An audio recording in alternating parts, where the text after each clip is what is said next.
ओम शांति। हमारे व्यर्थ संकल्प ही हमारे लिए सबसे बड़ा बंधन है। अनेक बार मनुष्य दूसरों को आगे बढ़ता देख परेशानी में रहने लगता है। उसके मन में तूफान चलने लगते हैं, संकल्पों का अंबार आने लगता है। योग तो समाप्त हो ही जाता है, पर मनुष्य के जीवन की खुशी का भी कहीं अता पता नहीं चलता। सब कुछ लोप होने लगता है। दूसरे आगे बढ़ रहे हैं, हम परेशान होकर पीछे हट रहे हैं। जरा सद्विवेक का प्रयोग करें। दूसरे आगे बढ़ रहे हैं तो विचार करें, ऑब्जर्व करें, किन खूबियों के कारण ये व्यक्ति आगे बढ़ रहा है। कौन सी विशेषताएं हैं जो इसको प्रगति के पथ पर निरंतर आगे बढ़ा रही हैं। और मैं क्यों नहीं बढ़ रहा, क्यों नहीं बढ़ रही, मेरे अंदर क्या कमी है। क्या केवल आगे बढ़ने की भावना है या आगे बढ़ने के लिए कुछ प्रयास, पुरुषार्थ, कुछ क्वालिटीज भी धारण करने की इच्छा है। विचार करेंगे बहुत अच्छी तरह। जो लोग आगे बढ़ रहे हैं, केवल उनका श्रेष्ठ भाग्य ही उन्हें साथ नहीं दे रहा, वो तो दे ही रहा है, परंतु उनकी अपनी मेहनत, उनका अपना सुंदर विजन, उनको सफलता के लिए कुछ बहुत अच्छे प्रयास, कई चीज़ें मिलती हैं, तब मनुष्य निरंतर आगे बढ़ता है। और हम देख सकते हैं, यदि अयोग्य व्यक्ति को जबरदस्ती आगे बढ़ा दिया जाए तो सब कुछ समाप्त हो जाता है। कई बार ऐसा हुआ, अयोग्य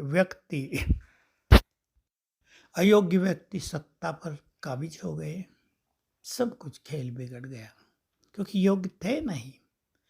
राजाओं में, बादशाहों में, सम्राटों में भी ये हुआ। बड़ों को राज देना होता था, बड़ा योग्य नहीं है, सारा वंश समाप्त हो गया वहीं। अगर उससे छोटा योग्य है तो उसको राजा या सम्राट नहीं बनाया जाता था, तो गिरावट आ गई।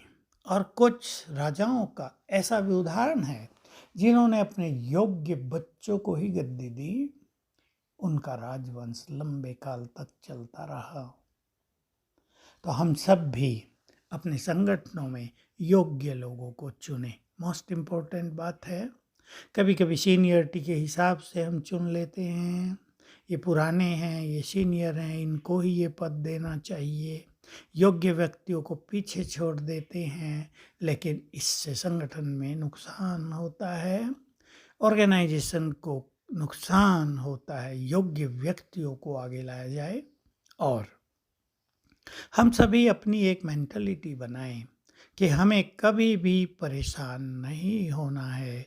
परेशान रहना ये बहुत बड़ा बंधन है जीवन का।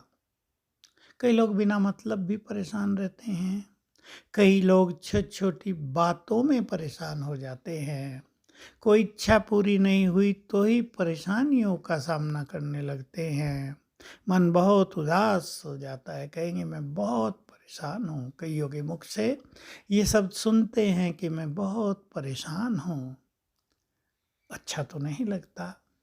मैं उन्हें कहा करता हूँ कुछ और अच्छे शब्द भी बोल दो, डिक्शनरी में अच्छे शब्द भी तो होते हैं। भगवान मिल गया, उसका सत्य ज्ञान मिल गया। तुम भी यदि परेशान रहोगे तो उन लोगों का क्या होगा जो अज्ञान में जीवन जी रहे हैं। और स्वयं भगवान ने तो बहुत ही सुंदर बात कह दी, तुम श्यान से परे हो जाते हो, इसलिए परेशान रहते हो। अपने स्वमान में रहो तो तुम दूसरों की भी परेशानियों को मिटाने वाले बन जाओगे। तो आइए हम दूसरों को आगे बढ़ता देख प्रसन्न हों। हमारी ऑर्गेनाइजेशन में जितने योग्य लोग होंगे उतना ही तो सारी ऑर्गेनाइजेशन आगे बढ़ेगी। केवल मैं ही योग्य हूँ, ये बहुत छोटा विचार है। इसलिए आगे बढ़ें, दूसरों को आगे बढ़ाएं, महान बनें, दूसरों को महान बनाएं। यही ईश्वरीय नियम है। तभी हमारी ऑर्गेनाइजेशन भी संगठित होकर प्रगति के पथ पर निरंतर अग्रसर रहेगी, तो आओ परेशान होना छोड़ दें, श्रेष्ठ स्वमान की शान में स्थित हो जाएं। ओम शांति।